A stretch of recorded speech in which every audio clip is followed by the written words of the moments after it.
वर्तनी, वामन, पद्मा, एकादशी। भाद्रपद शुक्ल पक्ष एकादशी। अर्जुन ने कहा कि हे भगवान, भादों की शुक्ल पक्ष की एकादशी का क्या नाम है तथा उसके व्रत की विधि क्या है।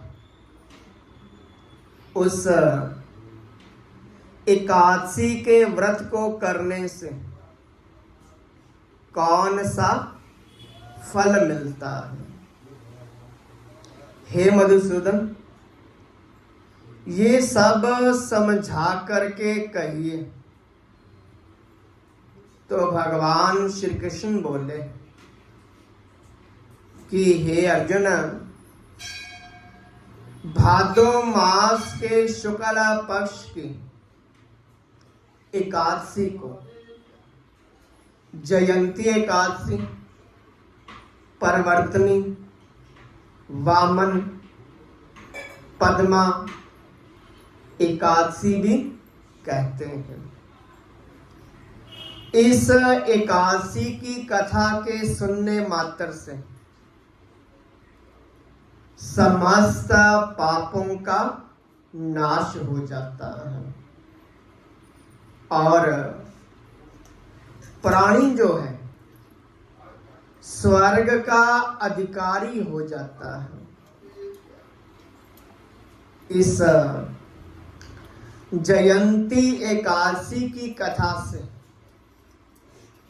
नीच पापियों का भी उद्धार हो जाता है।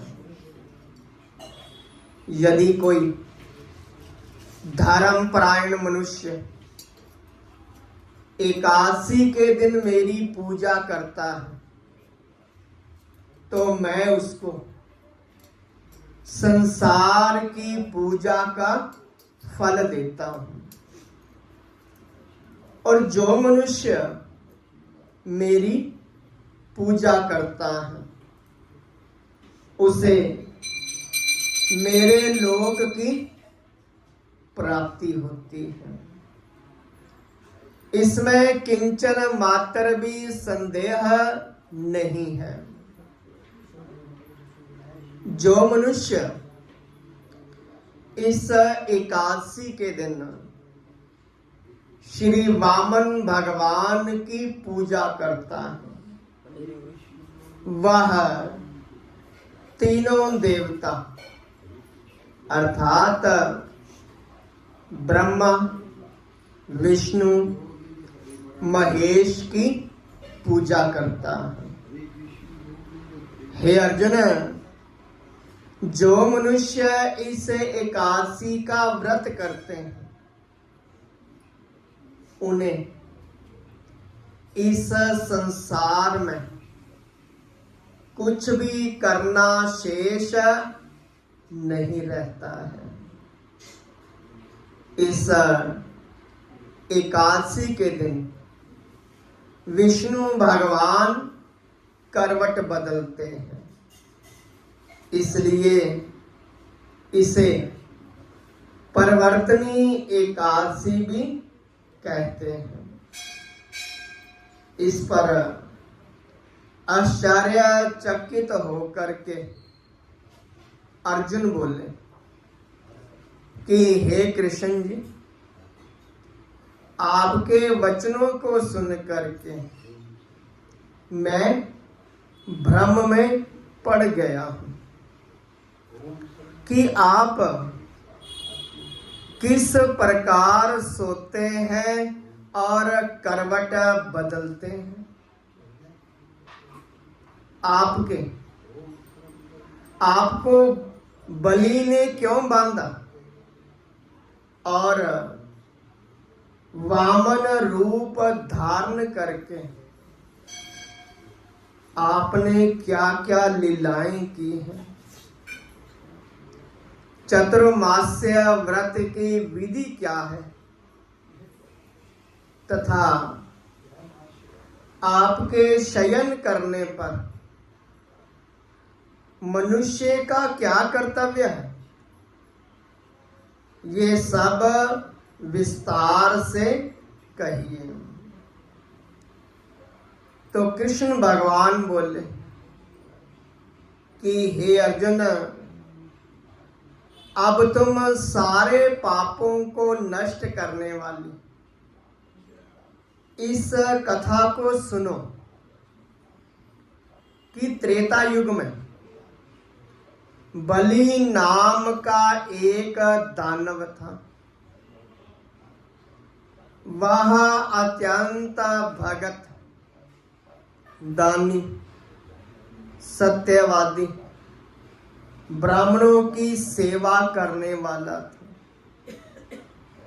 वो सदैव यज्ञ तप आदि किया करता था।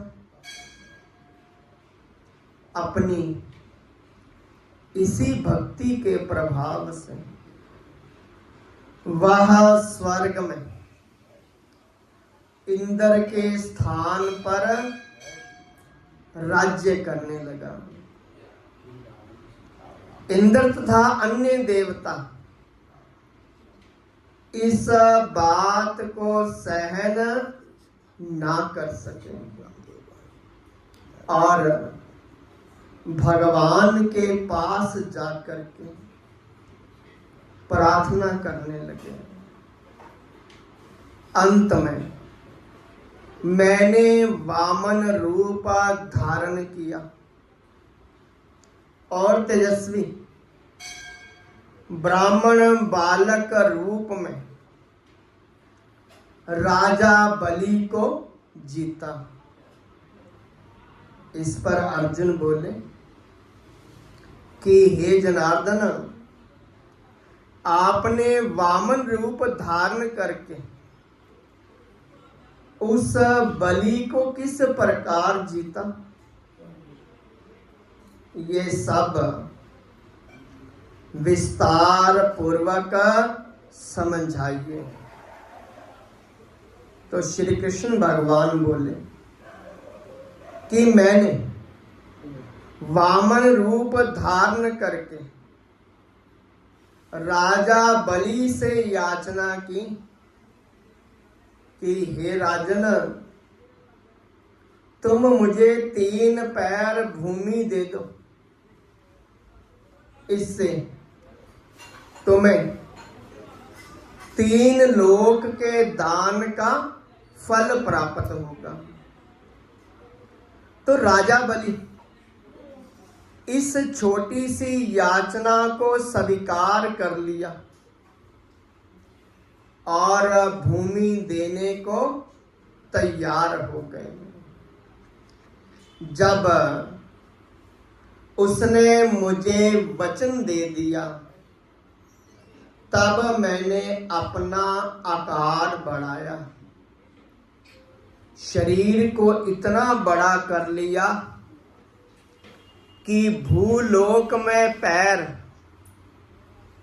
भुवन लोक में जंगा, स्वर्ग लोक में कमर, महालोक में पेट, जन लोक में हृदय, तपलोक में कंठ तथा सत्यलोक में मुख रख करके अपने सिर को ऊंचा किया।